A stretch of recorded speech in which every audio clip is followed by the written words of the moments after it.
का स्वागत करता हूं विजय एकेडमी की इस चैनल पे। आज से हम पॉलिटी की नई क्लास शुरू कर रहे हैं। यह बैच खास तौर पर सीटेट और जेटेट सितंबर 2026 को ध्यान में रखकर शुरू किया गया है।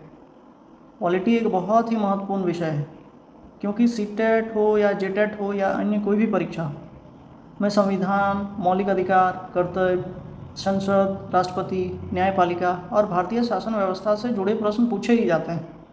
आज की इस पहली क्लास में हम पॉलिटी का परिचय समझेंगे।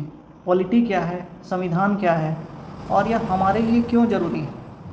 सीटेट सितंबर 2026 की अधिसूचना जारी हो चुकी है और संभवतः परीक्षा 6 सितंबर 2026 को प्रस्तावित है। इसलिए अभी से सही दिशा में तैयारी शुरू करना बहुत ज़रूरी है। तो आप सभी तैयार हो जाएं और आज से हम पॉलिटी को बिल्कुल बेसिक से शुरू करेंगे।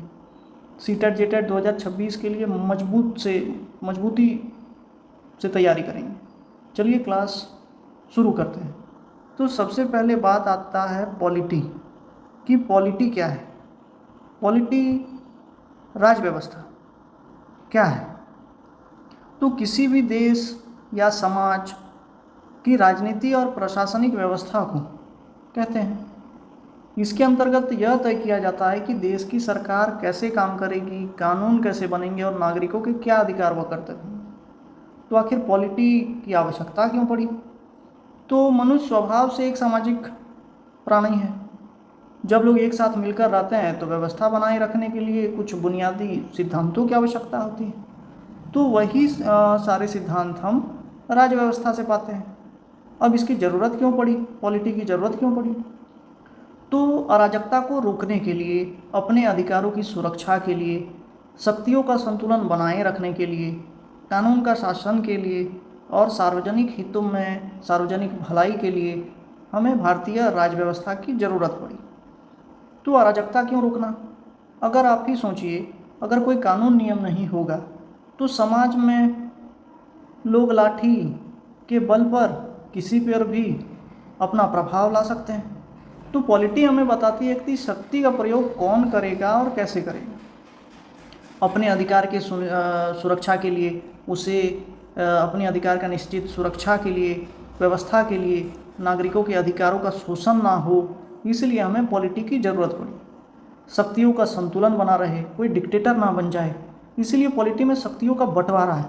जैसे अगर हम बात करें भारत के ही सापेक्ष में, तो भारत में विधायिका और कार्यपालिका और न्यायपालिका के बीच शक्ति का एक संतुलन बना हुआ है।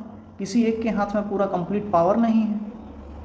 दूसरा नंबर बात कि यह सुनिश्चित करता है कि देश में व्यक्ति विशेष का नहीं बल्कि संविधान और कानून का राज, कानून का शासन यानी कि रूल ऑफ लॉ। तो ये सारी जो बातें हैं वो एक राज्य व्यवस्था ही सुनिश्चित करता है। तो आशा करता हूँ कि आप पॉलिटी क्या है इसे समझ गए होंगे। तो अगर हम बात करें भारतीय राज्य व्यवस्था की और सबसे पहले भारत की, तो भारत में कुल 28 राज्य हैं और 28 राज्य में सभी राज्य का अपना अपना एक यूनिक कल्चर है, अपनी अपनी सभ्यताएं हैं, अपनी अपनी मान्यताएं हैं और लोग उसके अनुसार अपना जीवन यापन करते हैं। तो अगर हम 28 राज्यों में से कुछ अगर क्षेत्र की ही बात किया जाए, फॉर एग्जांपल अगर हम बात करें लद्दाख के इलाकों की और केरल के इलाकों की, तो लद्दाख क्या है, एक कोल्ड डेजर्ट है। कोल्ड डेजर्ट यानी कि एक ठंडा रेगिस्तान। रेगिस्तान यानी कि जहाँ पर वेजिटेशन जो है बहुत कम पाया जाता है, यानी कि पेड़ पौधे वनस्पति जो है वो ना के बराबर है। अब डेजर्ट भी दो तरह के होते हैं, एक होता है कोल्ड डेजर्ट, दूसरा होता है हॉट डेजर्ट। तो Ladakh is famous for cold desert और यहाँ के लोग जो है वो इकोनॉमी जनरेट करते हैं यहाँ के मेनली पशुओं से। फॉर एग्जांपल पश्मीना ऊल आपने नाम सुना होगा, बहुत ही फेमस है। मीट, मिल्क, ये सारी चीज़ों के लोग यहाँ से इकोनॉमी जनरेट करते हैं। बुद्धिज़्म और इस्लाम बेस्ड रिलीजन लोग यहाँ रहते हैं। वही अगर केरल की बात की जाए तो कोस्टल इलाका है जो कि हिल्स वगैरह से सराउंडेड है, इसकी और समुद्र पाए जाते हैं। इकोनॉमी की बात की जाए तो यहाँ के लोग जो हैं वो स्पाइसेस की खेती करते हैं, फॉर एग्जांपल पीपर, क्लोव्स, इन सारी चीज़ों की खेती यहाँ के लोग करते हैं। रिलीजन की बात की जाए तो जुडाइज्म, इस्लाम, क्रिश्चियनिटी, हिंदुइज्म, बुद्धिज़्म बेस्ड लोग रहते हैं यहाँ। तो भारत के हमने अभी 2 क्षेत्रों की बात की और इन 2 क्षेत्रों में काफ़ी भिन्नता है। एक नॉर्थ और साउथ में इतना भिन्नता, जहाँ एक और लद्दाख, जहाँ एक कोल्ड डेजर्ट है तो दूसरा केरल कोस्टल इलाका है। तो इतने सारे डाइवर्स नेचर के होने के बावजूद भी वी आर यूनाइट। तो इसी से एक टर्म कॉइन किया है हमारे पूर्व के प्रधानमंत्री श्री पंडित जवाहरलाल नेहरू जी ने अपनी एक किताब के माध्यम से, द डिस्कवरी ऑफ इंडिया। उसमें उन्होंने डिस्क्राइब किया है कि how India's diversity is its strength, यानी कि हमारा डाइवर्स नेचर ही, हमारा डाइवर्स फॉर्म ही हमारा स्ट्रेंथ है, हमारी मजबूती है। और कई देशों के लिए ये नहीं भी है, लेकिन हमारे भारत के लिए तो यह एक मजबूत ही प्रदान करता है भारत को। तो आप ये टॉपिक समझे होंगे, मैं आशा करता हूँ। अब अगर हम अपने टॉपिक को आगे बढ़ाएं तो हमारा नेक्स्ट टॉपिक है प्रीजुडाइज एंड स्टीरियोटाइप, यानी कि पूर्वाग्रह एवं रूढ़िबद्ध धारणाएं। प्राचीन काल से आधुनिक काल तक लोगों के मन में कई सारी पूर्व रूढ़िबद्ध धारणाएं थी, हैं आज भी। हाँ, अब अगर कुछ कम भी हुआ है, पर धारणाएं तो बनी हुई हैं। जैसे पहले से लोगों के मन में एक पूर्वाग्रह है, क्या कि अर्बन्स पीपल आर लेजी, कि शहर में रहने वाले लोग जो हैं वो काफ़ी लेजी होते हैं। क्या यह सही है? क्या आप मानते हैं ऐसा है? दूसरी नंबर बात, ऐसा कहा जाता था कि जो फीमेल है वो ट्रेन नहीं चला सकती, वो एरोप्लेन नहीं चला सकती, वो किसी भी अन्य गाड़ी को नहीं चला सकती। ऐसी लोगों के मन में रूढ़िबद्ध धारणाएं हैं। मगर इन रूढ़िबद्ध धारणाओं को महिलाओं ने दूर किया, और ट्रेन और एयरप्लेन तो आप छोड़ दें, यहाँ तक कि फाइटर प्लेन्स भी जो हैं वो भी आज फीमेल उड़ा रही हैं, चला रही हैं, और हमारे भारत देश को सुरक्षा प्रदान कर रही हैं। तो ये तो अब रूढ़िबद्ध धारणाएं अब खत्म होती हुई दिख रही हैं। अगर भेदभाव की बात की जाए तो पहले के दिनों में जो ऊंचे तबके के लोग होते थे, अमीर होते थे, और जो नीचे तबके के लोग होते थे, उनके बीच काफ़ी अंतर हुआ करता था। ऐसा कहा जाता था कि एक ही कुएं से आप पानी नहीं पी सकते। मगर समय बीतता गया और इन भेदभावों को दूर किया गया, चाहे वो शासन द्वारा हो या प्रशासन द्वारा हो, लोगों के द्वारा हो, सभी लोगों के द्वारा इन रूढ़िबद्ध धारणाओं को समाज से खत्म किया गया। इसी पे एक बात आता है कि discrimination destroy human dignity and violates the core constitutional principle of equality, यानी कि अगर आपके अंदर भेदभाव होगा तो आप अच्छे से विकास नहीं कर पाएंगे, आप सुसंपन्न नहीं हो पाएंगे। अगर आपके मन में ये भेदभाव और धारणाएं हैं तो हमें इन भेदभावों और धारणाओं को अपने समाज से दूर करना होगा। इसी पे अब समाज से ही एक शब्द बन करके आया है सरकार, कि सरकार क्या है, सरकार किसे कहते हैं। मैं आपसे जानना चाहता हूँ कि सरकार है क्या। तो सरकार व्यक्तियों या संस्थाओं का वह संगठित समूह है जो किसी देश, राज्य या समुदाय में कानून व्यवस्था बनाए रखने और शासन चलाने के लिए जिम्मेदार होता है। यह नागरिकों की सुरक्षा, सार्वजनिक सुविधाओं और देश के विकास का कार्य करती है, जिसे हम सरकार कहते हैं। अगर सरकार की हम बात कहें तो ये अलग अलग लेवल्स पे अलग अलग सरकार होते हैं। जैसे लेवल्स की बात की जाए तो राज्य स्तर पर, राष्ट्र स्तर पर और स्थानीय स्तर पर। अगर राष्ट्रीय स्तर की बात की जाए तो सेंट्रल गवर्नमेंट जो पूरे देश को देखती है। जैसे अभी भारत की बात की जाए तो एनडीए गवर्नमेंट में, जिसके प्रधानमंत्री हमारे देश के श्री नरेंद्र मोदी जी हैं। स्टेट गवर्नमेंट की बात की जाए तो अलग अलग स्टेट्स में अलग अलग मुख्यमंत्री हैं जो स्पेसिफिक किसी स्टेट को चला रहे हैं। जैसे हमारे झारखंड में ही श्री हेमंत सोरेन जी का सरकार है, वो झारखंड को देख रहे हैं, कैसे यहाँ डेवलपमेंट हो, कैसे यहाँ के लोगों को रोजगार उपलब्ध हो, कैसे हमारा राज्य जो है वो प्रगति करे, उसके लिए वो रिस्पॉन्सिबल है इन सब चीज़ों के लिए। वही लोकल गवर्नमेंट की बात की जाए तो वो स्थानीय स्तर पर होता है। स्थानीय स्तर के मुद्दों को लोकल गवर्नमेंट देखती है, जैसे किसी शहर में, किसी गांव में, किसी लोकेलिटी, किसी एक खास स्पेसिफिक जगह पे ये लोकल गवर्नमेंट देखती है।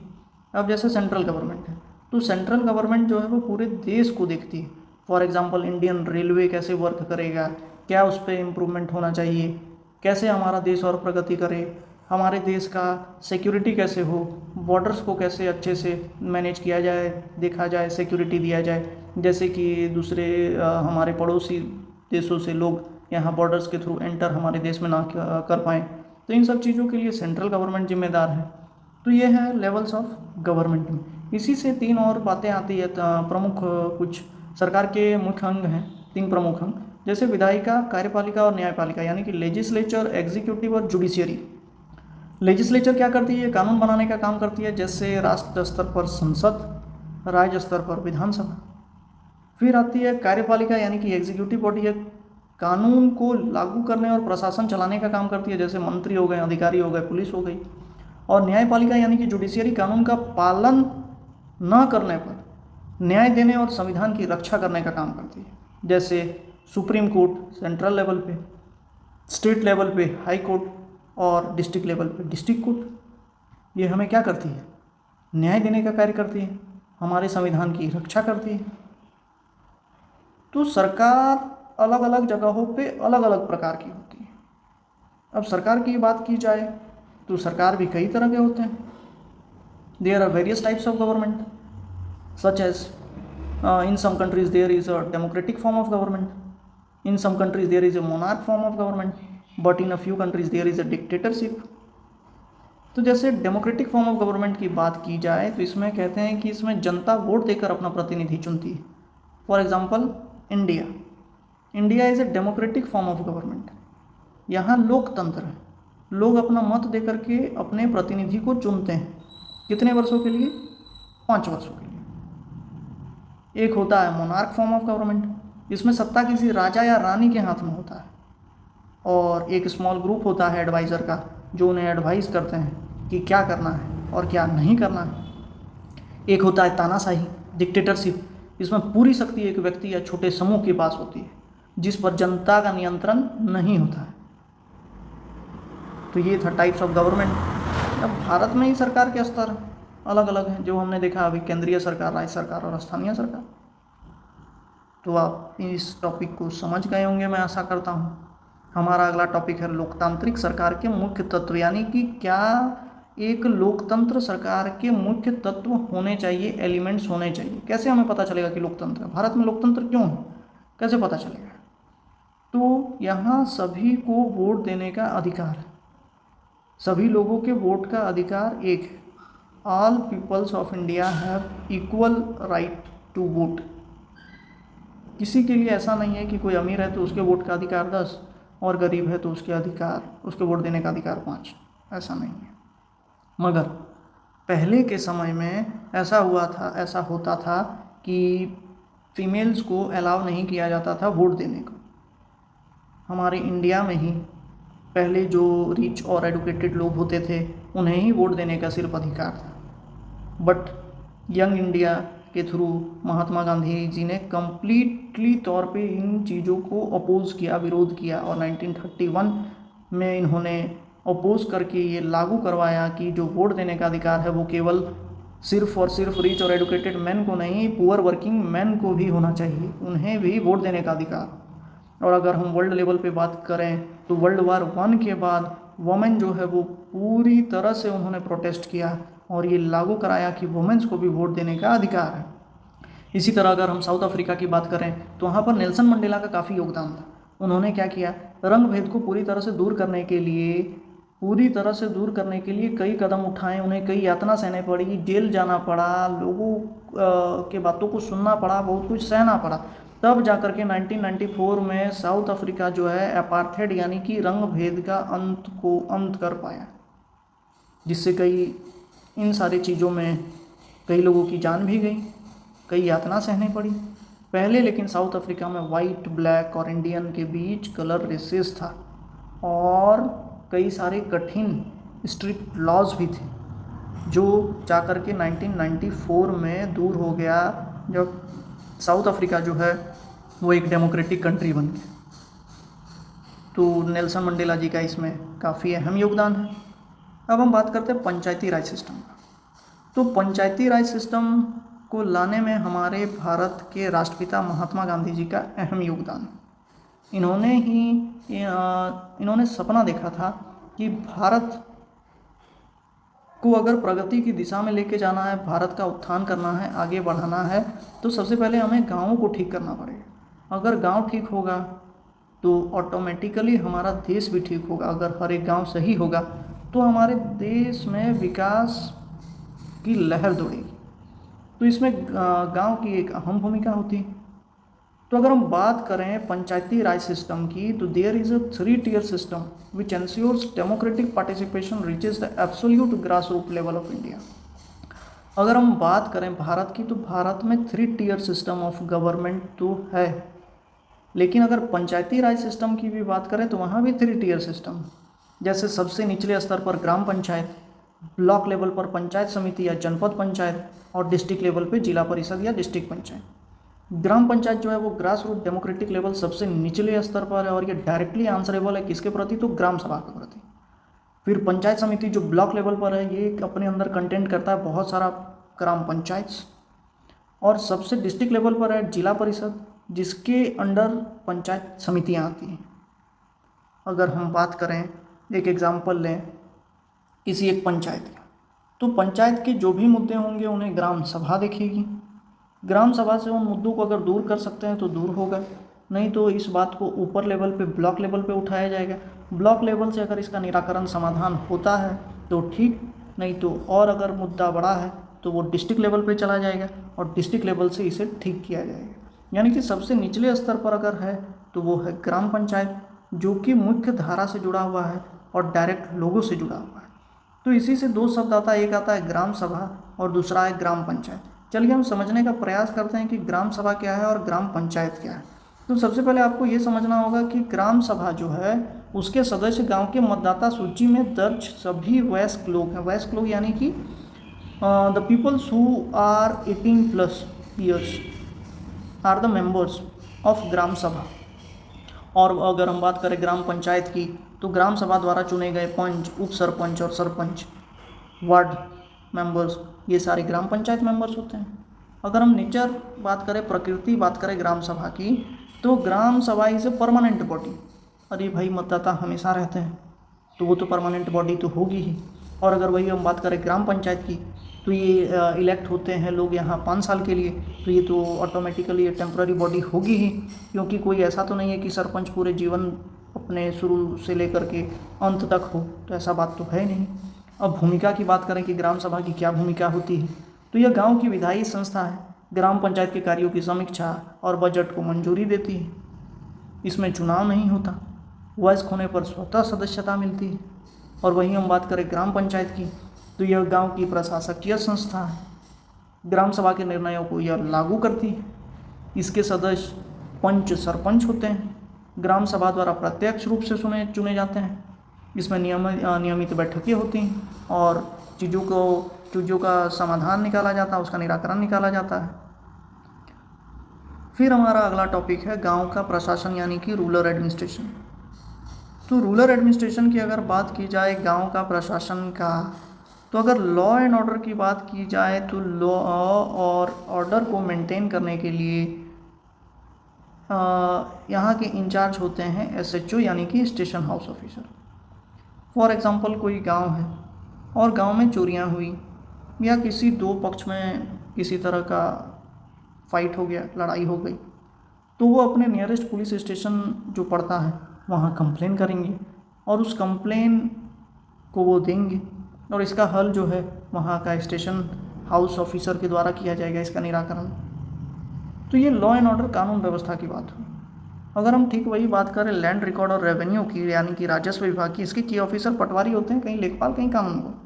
इनका कार्य क्या है, ये मेज़र करते हैं ज़मीन, लैंड, रिकॉर्ड रखते हैं, कलेक्ट करते हैं लैंड रेवेन्यू, ट्रैक करते हैं कि क्रॉप का जो भी प्रोडक्शन हुआ है तो इस साल कितना हुआ, पिछले साल कितना हुआ था, वो रिकॉर्ड इनके द्वारा रखा जाता है। और इनके ऊपर एक सुपरवाइज़र होता है जो इनको देखता है, जिसे कहते हैं तहसीलदार, जो कि सब डिवीज़न लेवल पे होता है। अब इसी पे अगर हम बात करें तो एक शब्द आप लोगों ने सुना होगा, जरीब। जरीब सुना है? यह एक लॉन्ग आयरन चेन होता है जिससे मेज़र करते हैं एग्रीकल्चरल फील्ड को, जिसे हम जरीब नाम से जानते हैं। अब हमारा अगला टॉपिक है महिलाओं के संपत्ति अधिकार यानी कि हिंदू सक्सेशन अमेंडमेंट एक्ट 2005।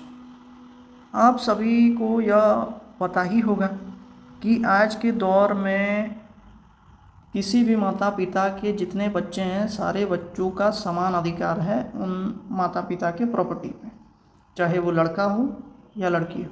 ज़मीन में बराबर का हक, प्रॉपर्टी पे बराबर का हक। लेकिन पहले के दिनों में ये सब नहीं था। पहले अगर कोई ज़मीन है तो उसका जो हक है वो केवल बेटे को दिया जाता था पिता की मृत्यु के बाद। मगर हिंदू अधिनियम धारा 2005 Hindu succession amendment act 2005 change this completely, पूरी तरह से इसे चेंज कर दिया गया। Now son, daughter and mothers get an equal share in the land. इसका यह प्रभाव, और ये अप्लाई हर एक स्टेट पे, हर एक यूनियन टेरिटरी पे कर दिया गया है इंडिया के, कि अब हक जो है प्रॉपर्टी का, ज़मीन का, वो सब पे बराबर बांटा जाएगा। फॉर एग्जांपल आप यहाँ पिक्चर पे देख रहे होंगे 3 लोग, एक लड़का और 2 यहाँ फीमेल जो है महिलाएं हैं। वहाँ आप देख पा रहे होंगे कि 3 लोग हैं तो सभी लोगों को बराबर का हक मिला है। 33.3% इक्वली डिस्ट्रीब्यूट किया गया है तीनों लोगों को। तो यह हिंदू सक्सेशन अमेंडमेंट एक्ट 2005 के बाद ऐसा हुआ, पहले तो नहीं होता था। तो मैं आशा करता हूँ कि आप सब इन सारी टॉपिक्स को अच्छी तरीके से समझे होंगे। मैं समझाने में सफल हुआ हूँ, या और कुछ विशेष किया जाए जिससे आप लोगों की समझ जो है और अच्छे से की जाए। तो अब हम अगला टॉपिक नगर प्रशासन जो है इसे कल से कंटिन्यू करेंगे, और यह लेक्चर जो है वो नियमित आप लोगों तक पहुंचा जाएगा। आपका जो भी पॉजिटिव फीडबैक हो या नेगेटिव हो, जैसा भी हो, हमारे लेक्चर्स के थ्रू आप इसे कमेंट सेक्शन में कमेंट करेंगे कि हमारा जो लेक्चर्स हमारे द्वारा जो दिया जा रहा है वो आपको कैसा लगा। तो चलिए, आज के सेशन के लिए बहुत बहुत धन्यवाद। जय हिंद आप सभी को।